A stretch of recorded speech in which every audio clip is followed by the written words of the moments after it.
You will get notification, ma'am.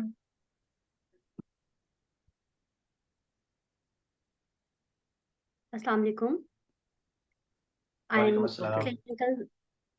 clinical psychologist Anam Mahmood, और आज हम लोग Okay, टेलीपोली doctor. क्लिनिक के प्लेटफॉर्म से अवेयरनेस सेशन के लिए आप लोगों के लिए हाजिर है। आप लोगों को जैसे प्रीवियसली पता है कि टेलीपोली क्लिनिक के प्लेटफॉर्म के थ्रू हम लोग काफ़ी ज़्यादा अवेयरनेस सेशंस करते रहे हैं, और आज जो है हम लोगों ने जो टॉपिक चूज किया वो इस तरह का टॉपिक है जिसके लिए आप सब लोगों ने ही कम से कम लाजमी कोई ना कोई एक केस, और टीवी न्यूज़ पे तो बहुत सारे केसेस आप लोग डेली बेसिस पे इस तरह के देखते रहते हैं।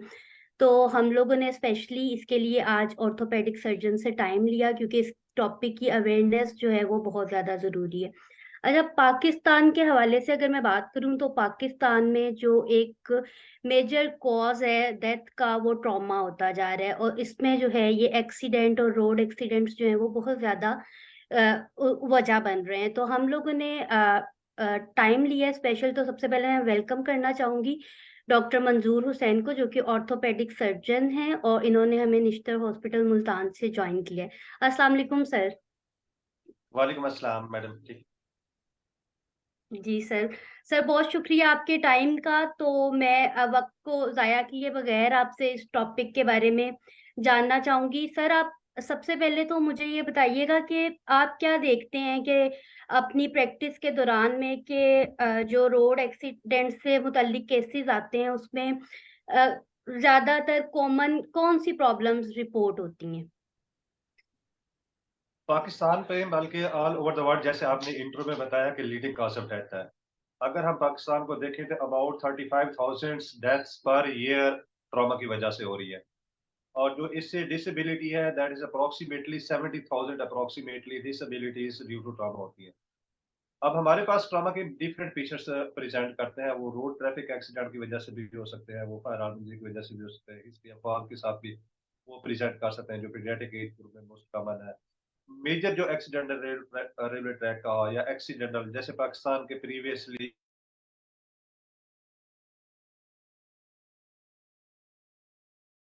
सर आपका माइक म्यूट हो गया है। जी।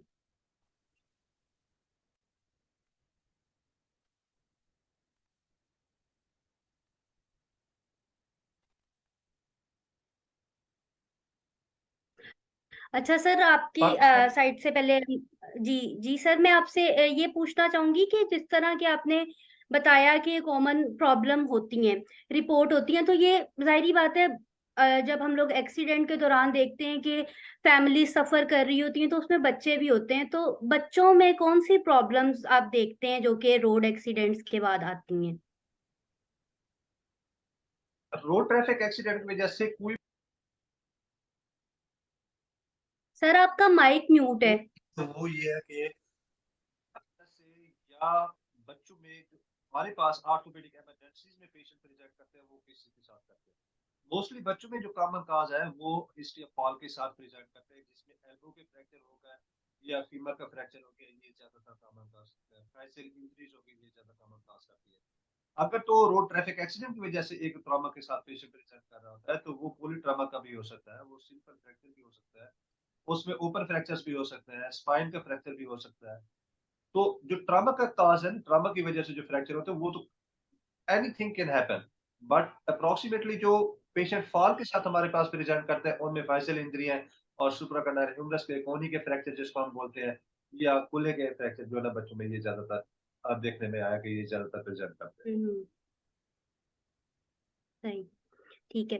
अच्छा सर, इसके अलावा ये देखिए जैसे कि अक्सर एक्सीडेंट्स के बाद जाहिर बात है कोशिश ये की जाती है कि फौरी तौर पे मरीज को हॉस्पिटल पहुंचाया जाए और इमरजेंसी में पहुंचाया जाए। तो जैसे आपके मुताबिक एज अ ऑर्थोपेडिक सर्जन आपका क्या ओपिनियन है कि उस चीज को कितना जल्दी ट्रीट होना चाहिए, और जल्दी ट्रीटमेंट के और जल्दी डायग्नोसिस के क्या फायदे हो सकते हैं? ये आपका बहुत इंपॉर्टेंट क्वेश्चन है। इसको हम अपनी जबान में गोल्डन आवर्स हम बोलते हैं।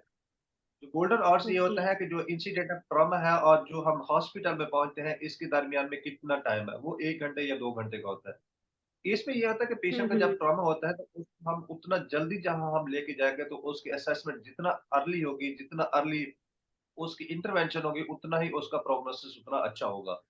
अब होता ये है कि हमारे हम्म यहाँ एक ट्रॉमा होता है, वो किसी भी वजह से हो, खुदा ना खास्ता कि उसमें अगर स्पाइन का कोई फ्रैक्चर है या उसमें थोरेसिक चेस्ट ट्रॉमा है जिसमें न्यूमोथोरैक्स है या हीमोथोरैक्स है, तो ये तो टाइम विद इन 1 आवर इसको ट्रीट करना ज़रूरी है। अगर एयरवे का कोई प्रॉब्लम है, अगर विद इन 1 आवर ये ठीक नहीं होते तो it may lead to death.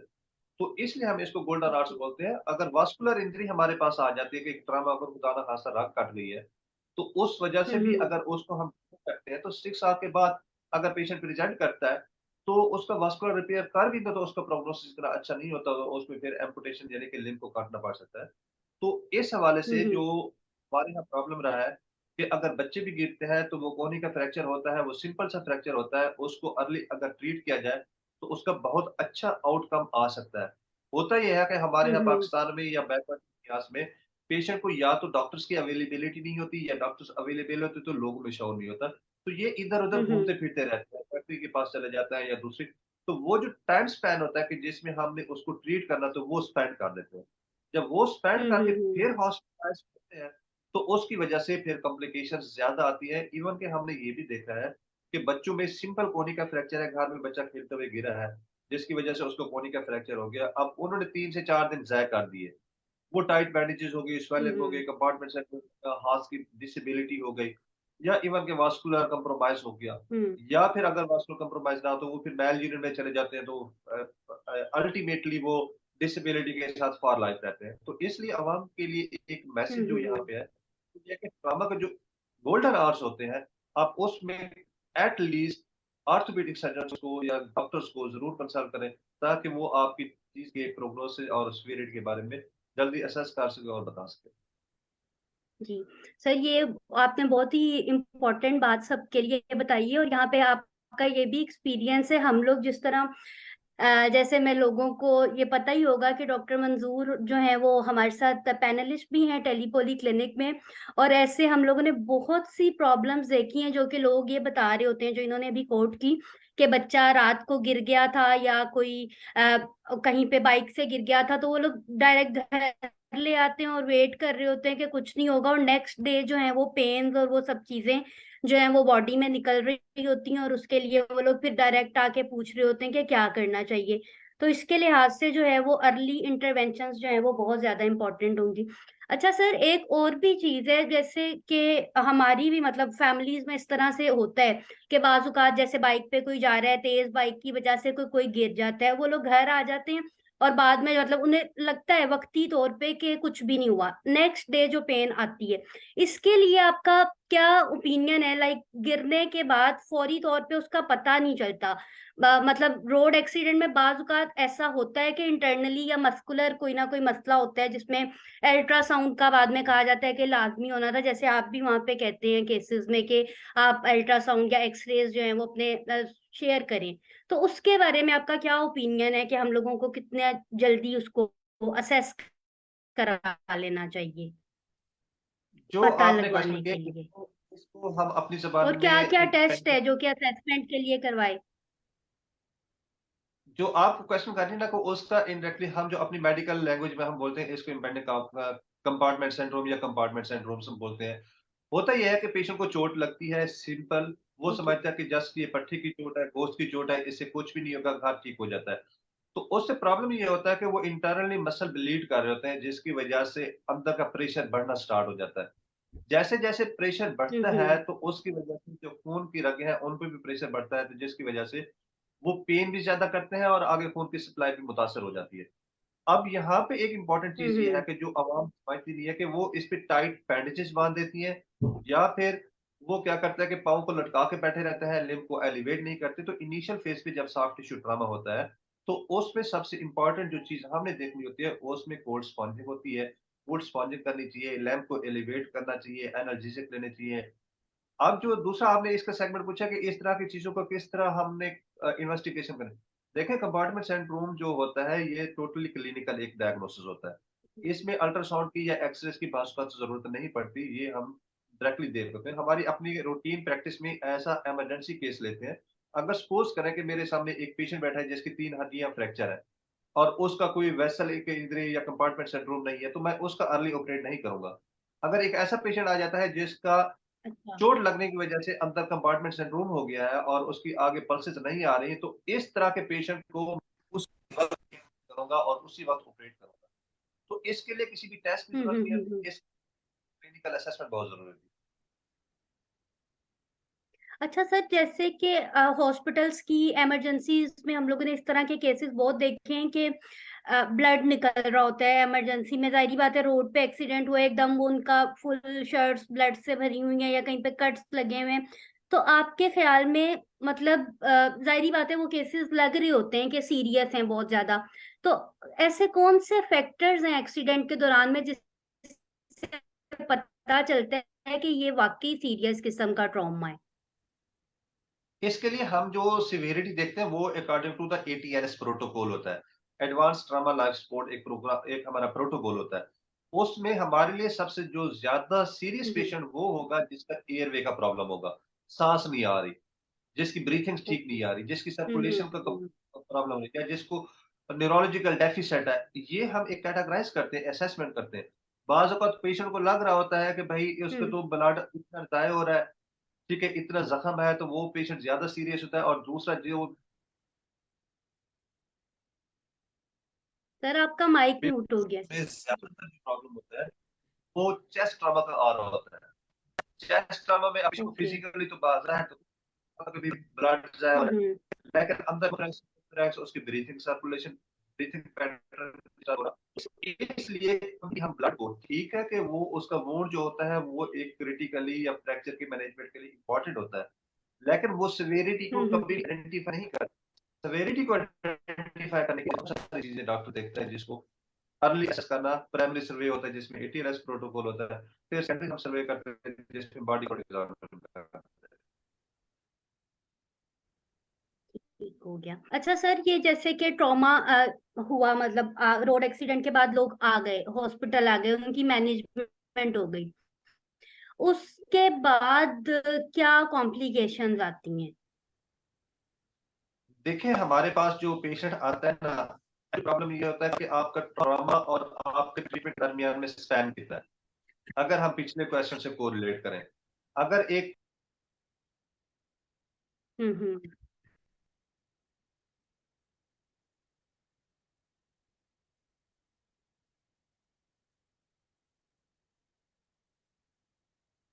लगा दी गई, तो वो पेशेंट उतना ज्यादा अफोर्ड करता है, ट्रीटमेंट प्रॉब्लम उतना जो जितना लेट आएगा उसकी कॉम्प्लिकेशन इन्फेक्शन रेट ज्यादा होता है। और दूसरा यह है कि जब आप फ्रैक्चर, जैसे बच्चों में नेक का फीमर का फ्रैक्चर है या सुप्रा फ्रैक्चर है, कोहनी का फ्रैक्चर, अब इनको हम 5 से 6 दिन के बाद अगर हम ऑपरेट करें, उसका प्रोग्नोसिस बड़ा पुअर होता है। तो कुछ फ्रैक्चर बोलते हैं हम्म। फ्रैक्चर ऑफ नेसेसिटीज, उनका हर सूरत में ऑपरेशन होना जरूरी होता है। अनटिल अनलेस वो कोई भी एज ग्रुप है, जैसे नेक का फीमर का फ्रैक्चर है, अगर वो किसी एज ग्रुप में है तो उसको हम्म। ऑपरेट होना जरूरी है। अगर ऑपरेट नहीं करेंगे वर्स्ट प्रोग्नोसिस होगा, चाहे वो एक छोटा बच्चा है चाहे ओल्ड एज है। तो पेशेंट का प्रॉब्लम यहाँ पे ये होता है कि वो क्या करता है कि छोटा सा तो फ्रैक्चर है, वो जराह के पास या इधर उधर घूमते रहते हैं, तो फिर वर्स्ट प्रोग्नोसिस उसका तरह कॉम्प्लिकेशन को फेस करना हम्म। पड़ता है। ठीक है सर, जिस तरह से आपने कहा कि जी उसकी मैनेजमेंट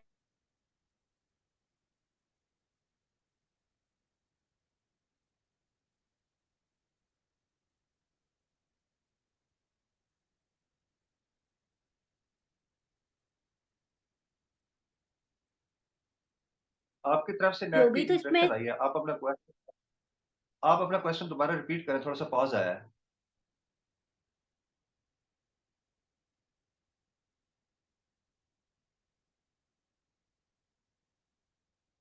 आपको आवाज आ रही है मेरी?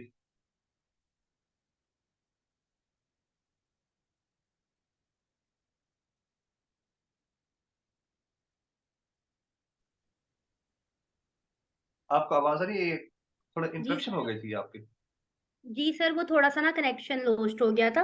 ओके सर, ये मैं पूछना चाह रही थी कि जिस तरह के आप देखते हैं कि केसेस में ट्रॉमा के बाद अगर उनकी सर्जरी हो गई, मैनेजमेंट होगी, जो भी इनके स्टिचेस वगैरह थे वो लग जाते हैं, तो उसके बाद इनकी रिकवरी का कितनी ड्यूरेशन होती है, क्या टाइम पीरियड होता है जो रिक्वायर्ड होता है रिकवरी के लिए?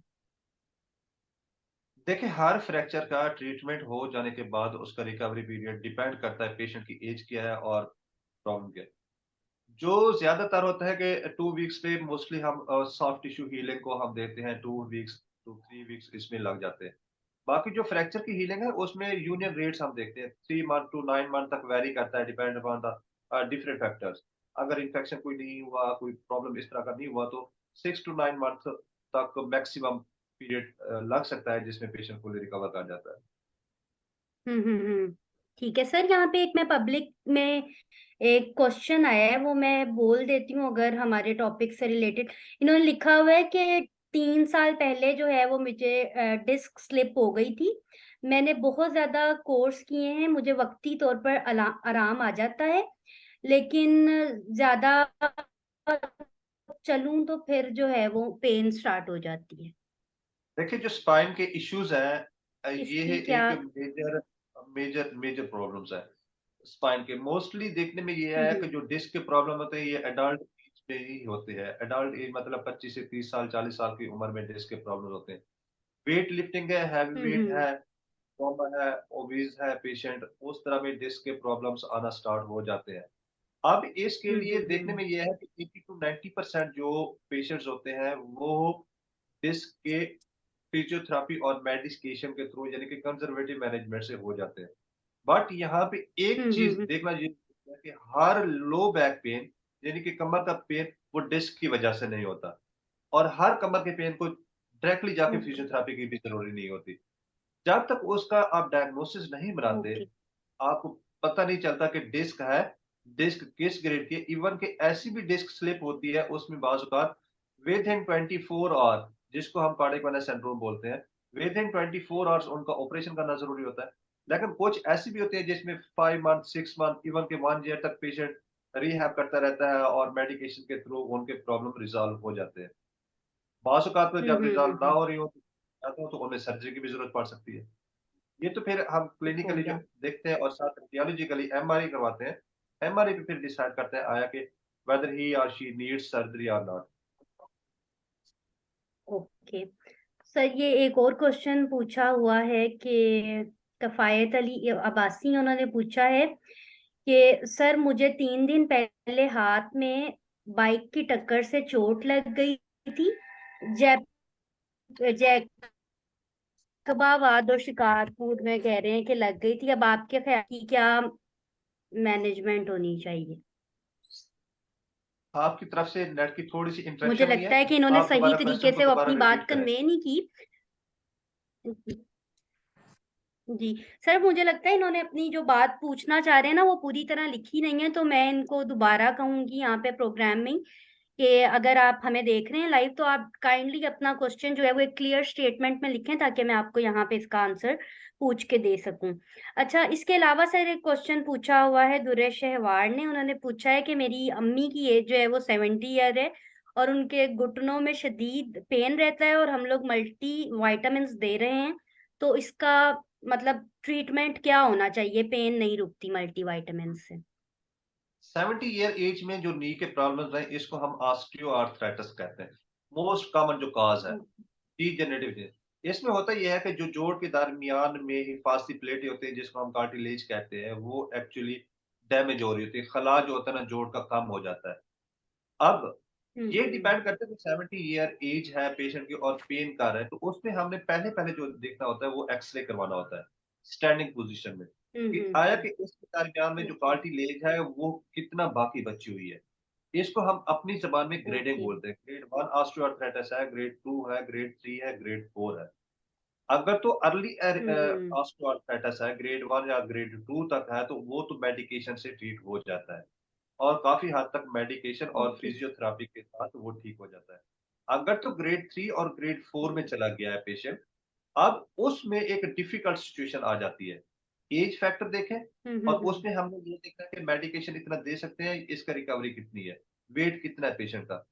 मोस्टली ये देखा गया है कि इसमें ग्रेड 3 में इंट्रा आर्टिकुलर इंजेक्शन भी लगते हैं, जो कि डिफरेंट, एक तो स्टेरॉइड का सिंपल होता है, सिंपल इंजेक्शन की मैं बात नहीं कर रहा। दूसरे इंजेक्शन होता है जैसे ठीक है। क्रिस्पिन जर्ज या हाइड्रोनिक केसेस के होते हैं, वो इसकी स्टेज को रिवर्स कर सकते हैं। बट अगर ग्रेड 3 या ग्रेड 4 में चलती, अल्टीमेटली जो पेशेंट का टोटल नी रिप्लेसमेंट होती है, और टोटल नी रिप्लेसमेंट ही पेशेंट को पेन से रिलीफ दे सकती है। वहां भी मेडिकेशन का इतना ज्यादा रोल बाकी नहीं रहता। ठीक अब है ये तो जो सर, जिस तरह से गोविंद साहब हमारा बात है, जैसे मेरे ख्याल में जो क्वेश्चन जिसने जी जी पूछा है, सर। अब वो इन पर्सन आपके थ्रू मुझे एक्सरे शेयर करवा दें तो उस पे मैं कमेंट कर सकता हूँ कि आया कि उसका क्या ट्रीटमेंट होगा। वो एक्सरे अपना शेयर करवा दें तो ठीक फिर है। हम उसको गाइड ये कर जो सर, हाँ जी, मैं इनको बता देती हूँ, जो लोग लाइव में पूछ रहे हैं क्वेश्चन, अगर ये टेलीपोली क्लिनिक के मेंबर्स हैं, तो जैसे कि आप लोगों को यहाँ पे कंसल्टेशन का तरीका पता है, आप लोग अपनी हिस्ट्री प्रॉब्लम्स लिख के और साथ में उसका एक्सरे शेयर करें, तो इंशाल्लाह हम लोग डॉक्टर मुजीब से, डॉक्टर मंजूर से आप लोगों को कंसल्टेशन के बाद जो है वो उसका प्रॉपर रिप्लाई दिलवा सकते हैं। अच्छा सर, यहाँ पे जिस तरह से अभी आपने फिजियोथेरेपी का जिक्र किया है, उसमें रोड एक्सीडेंट्स के बाद आप क्या समझते हैं कि फिजियोथेरेपी का कितना रोल है? मैं समझता हूँ कि ये रिहैबिलिटेशन में हमारा आफ्टर द ट्रॉमा एक पिलर है, फिजियोथेरेपी डिपार्टमेंट। ये पाकिस्तान में अभी हम्म। स्टैब्लिश हो रहा है। हमें ये है कि पोस्ट ट्रॉमा, जब पोस्ट ऑपरेशन सिंपल ऑपरेट आ जाते हैं, वो नी स्टिफ, एल्बो स्टिफ, वो जॉइंट की स्टिफनेस के साथ पेशेंट प्रेजेंट कर देते हैं। तो वो बाद में हड्डी तो जोड़ जाती है, लेकिन उसके साथ नी भी स्टिफ हो जाता है, एल्बो भी स्टिफ हो जाती है, वो हरकत नहीं करते।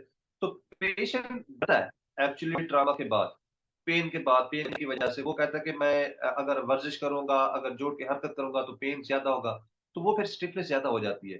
तो पोस्ट ऑपरेटिव अगर तो आपका ऑपरेट हो गया है, आपको ऑर्थोपेडिक सर्जन ने बता दिया है कि आपकी फिक्सेशन स्टेबल है, तो आप उसको जितना अर्ली रिहैब करेंगे, जितना अर्ली फिजियोथेरेपी करेंगे, उसका प्रोग्नोसिस उतना अच्छा आएगा।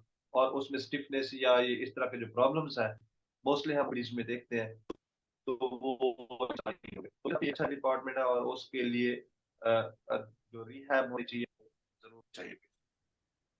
ठीक है। ठीक है सर। अच्छा, एक और मैं पब्लिक का क्वेश्चन लेना चाहूंगी सर। ये रिजवान अली हैं, वो पूछना चाह रहे हैं कि जो फीमर फ्रैक्चर में नेल इम्प्लांट करते हैं, उसको कितनी देर बाद निकलवाना चाहिए?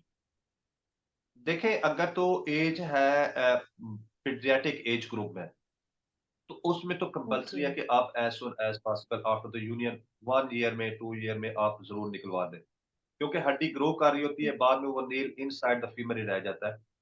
अगर तो एडल्ट एज है, उसमें भी जो यूनियन का टाइम है वो हम 2 ईयर 3 ईयर के बाद निकलवा सकते हैं। अगर कोई इन्फेक्शन या कोई कॉम्प्लिकेशन काज कर रहा है, तो उसको अर्ली भी रिमूव किया जा सकता है। लेकिन हमने ऐसा भी देखा है कि अगर 10 साल, 12 साल, 15 साल तक लोग नहीं निकलवाते, तो it doesn't matter. But 2 to 3 year के बाद अगर निकलवा दें, तो इसमें कोई इशू नहीं है, अगर हड्डी की यूनियन हो गई है तो। लेकिन पीडियाट्रिक एज ठीक ग्रुप हो में गया। ये ठीक है रिजवान जरूर साहब, मैं आपको अभी ये बता, सर ये है कि शायद ये भी अगर अपना केस डायरेक्टली हिस्ट्री के साथ और क्या एज ग्रुप है उसके साथ शेयर करते हैं, तो फिर ओपिनियन देना जरा ज्यादा सही रहेगा।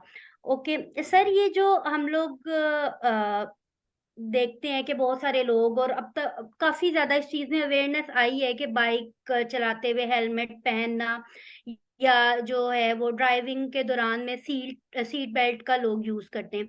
तो जिन्होंने हेलमेट पहना होता है या जो कोई भी सेफ्टी मेजर्स ले रहे होते हैं ड्राइविंग के दौरान में, तो आप क्या समझते हैं, जब वो केसेस, जाहिर बात है एक्सीडेंट्स जो हैं वो हो जाते हैं, अब उसमें आप क्या देखते हैं कि उसका नुकसान कंपैरेटिवली जिन्होंने कोई सेफ्टी मेजर्स नहीं ली हुई, वो क्या है, मतलब क्या डिफरेंस आता है हमें?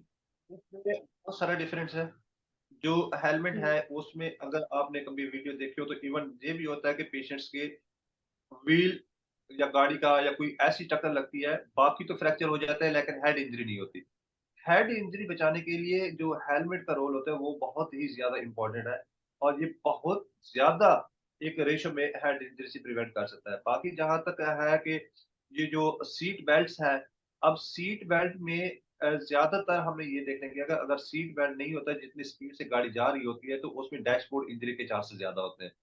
अगर तो सीट बेल्ट बांध हो तो डैशबोर्ड इंजरीज के चांसेस बहुत कम हो जाते हैं, हम्म। और उसकी वजह से पेल्विस, एब्डोमिनल विसरास और दूसरी चीजों के जो और इंजरीज है वो कंपैरेटिवली कम होती है। बाकी जो मोटर व्हीकल एक्सीडेंट्स है, मोटर व्हीकल एक्सीडेंट में सबसे ज्यादा ओवर स्पीडिंग पाकिस्तान में अभी जो ट्रामा की ठीक है। स्टैटिस्टिक 2022 की है उसमें 39% ओवर स्पीड की वजह से ट्रामा है, और 17% जो कॉज ऑफ डेथ्स है वो हमारी है बाकी सिग्नल्स वगैरह या बाकी चीजों को और निगलेक्ट करने की वजह से डेथ्स होती है, या लेकिन ओवर स्पीड्स की वजह से और सेफ्टी क्लियर ना होने की वजह से जो डेथ रेट्स है, जो बाकी फ्रैक्चर्स हैं या उनके बाकी बाद में जो कॉम्प्लिकेशंस है वो इनकी वजह से ज्यादा हो सकती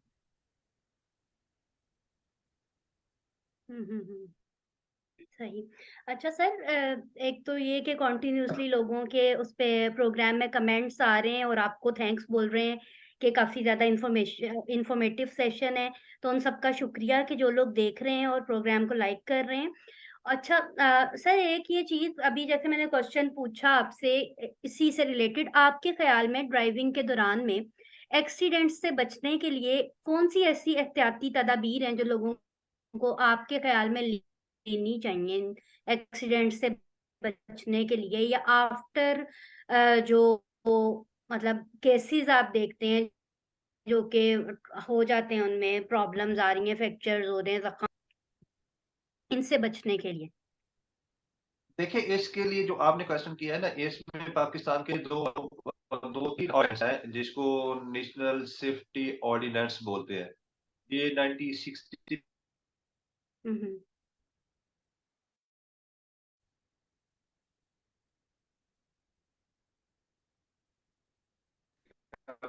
चीजों को काम करने के लिए ये है कि एक रिसेंटली 80% या और बड़ी सेफ्टी प्रोफाइल को फॉलो ही नहीं करते, जैसे उसको फॉलो नहीं करते क्योंकि सिग्नल को सिर्फ जैसे हेलमेट का यूज कर रहे थे या सीट बेल्ट यूज कर रहे थे, अपोजिट से उन्होंने अंडर एज ग्रुप है उसमें उन्होंने ड्राइविंग करना स्टार्ट कर देनी है, उस चीज को नहीं करते। तो ये इसके लिए एक स्पेसिफिक हुकूमत पाकिस्तान ने एक नेशनल सेफ्टी ऑर्डिनेंस है 1960 का। अगर उसको कोई स्टडी करे तो उसको टोटल सेफ्टी मेयर्स पता चल जाएंगे जिनको फॉलो करना जरूरी है। ओके, सही हो गया। ओके सर, हम लोग प्रोग्राम को वाइंड अप करने की तरफ भी आएंगे अब, तो उसको वाइंड अप करते हुए कुछ जो है वो ओपिनियंस आपके चाहिए होंगे, ऐसे तो थ्रू आउट बहुत अच्छा आप गाइड कर रहे हैं। तो सर आप एक तो मुझे ये बता दीजिएगा इन शॉर्ट ही कि आप क्या देखते हैं कि रोड एक्सीडेंट्स के बाद डॉक्टर्स को जो ऑन ड्यूटी उस वक्त मौजूद होते हैं उनके लिए क्या क्या चैलेंजेस आ सकते हैं? सॉरी, खांसी हमारे लिए प्रॉब्लम ये होता है कि गवर्नमेंट सेटअप्स में हर आने वाला पेशेंट ये समझता है कि हमारा पेशेंट ज्यादा इंपॉर्टेंट है, लेकिन जो डॉक्टर्स वहां पे बैठा होता है ना वो देख रहा था एटीएलएस प्रोटोकॉल को जो हमने स्टार्ट में किया था। अब हम देखते हैं कि किस पेशेंट सिवियरिटी ऑफ इंजरी ज्यादा है, उसको हम पहले असेस करते हैं। फर्ज करते हैं एक पेशेंट आता है चेस्ट ट्रॉमा के साथ और दूसरा पेशेंट आता है ब्लड प्रेशर चेक करवाने के साथ, उसके हेडेक है। अब उसका हेडेक अल्टीमेटली उसके लिए एक जेन्युइन रीजन के साथ वो रात के 2 बजे हॉस्पिटल में आ गया है, लेकिन एक पेशेंट बैठा है जिसको हेड इंजरी है। अब हम हेडेक वाले को तो नहीं देखेंगे, पहले हमने हेड इंजरी वाले को देखेंगे। बिल्कुल और पाकिस्तान में जो बिल्कुल। प्रॉब्लम है वो है ह्यूमन रिसोर्सेज का। अब जितना इमरजेंसी में बल्क आता है, अब 6 से 8 डॉक्टर्स की 24 आवर ड्यूटी होती है सपोज करें, अब उसमें 500 से 600 पेशेंट देखने हैं। कैन यू इमेजिन कि हम्म। आप किस तरह देख सकते हैं? हम तो अपने रूटीन में इतना पेशेंट देखें, हमसे तो ओपीडी में 500 से 600 पेशेंट आती है ओपीडी।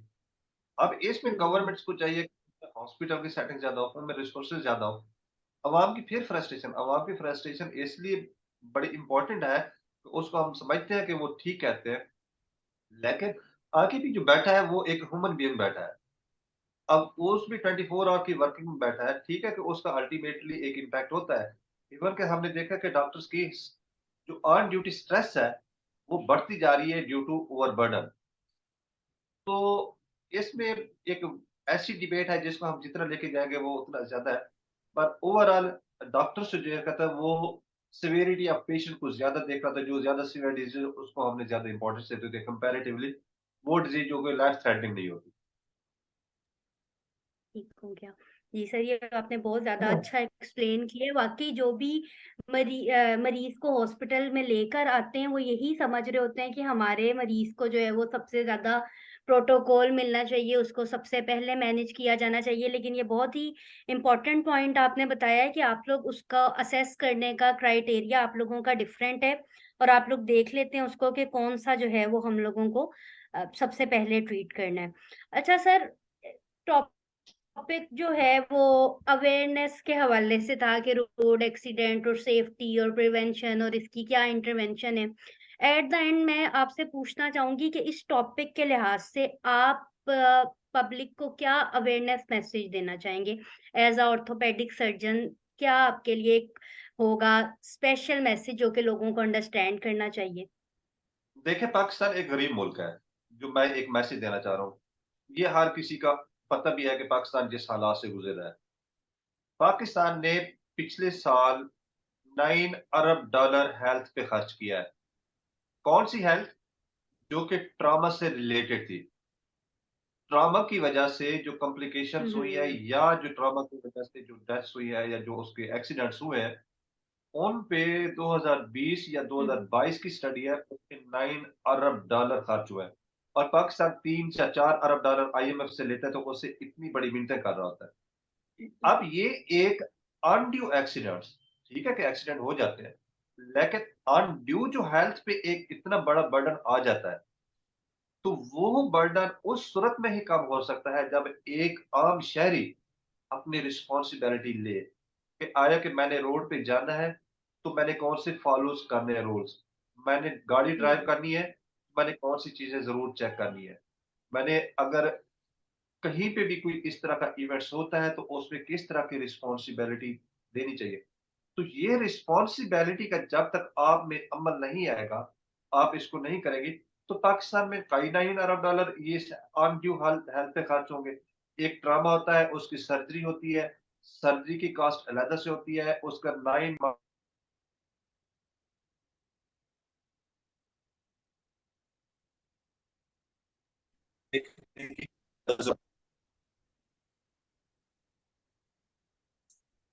जी। मेरा मैसेज जी इसमें सर, यही है कि थैंक यू अवाम सो को मच सर आपने। शऊर की जरूरत जी जी। है। तो शऊर होना चाहिए, और जी जी। फिर भी हम इस चीज को ओवरकम कर सकते हैं। जी सर। जी सर, बहुत ही इम्पोर्टेंट आपने मैसेज शेयर किया है और काफ़ी ज़्यादा लोगों के लिए भी इंफॉर्मेटिव सेशन रहेगा जो लोगों ने थ्रू आउट देखा, और जिस तरह से ये हमारे पेज पे मौजूद रहेगा सेशन, तो जो भी इसको देखना चाहे वो देख लेगा और ये सेशन काफ़ी ज़्यादा उनको मदद देगा कि किस तरह से इसकी मैनेजमेंट करनी है। तो मैं इस प्रोग्राम को एंड करते हुए सर, आपको बहुत ज़्यादा आप शुक्रगुजार के लिए कि आप आए और टेली पॉली क्लिनिक के केसेस के में तो, और मैं दोबारा भी ट्राई करूंगी कि किसी न्यू टॉपिक के साथ आपसे ज़रूर जो है वो हम लोग इंफॉर्मेशन लें और लोगों तक पहुंचाएं। Thank you. जी सर। और साथ में मैं डॉक्टर मुजीब जो सीईओ हैं टेली पॉली क्लिनिक के, उनको थैंक्स कहूंगी कि उन्होंने इस तरफ लेके आए हमें कि हम लोग ये लाइव प्रोग्राम करें और लोगों को फैसिलिटेट करें।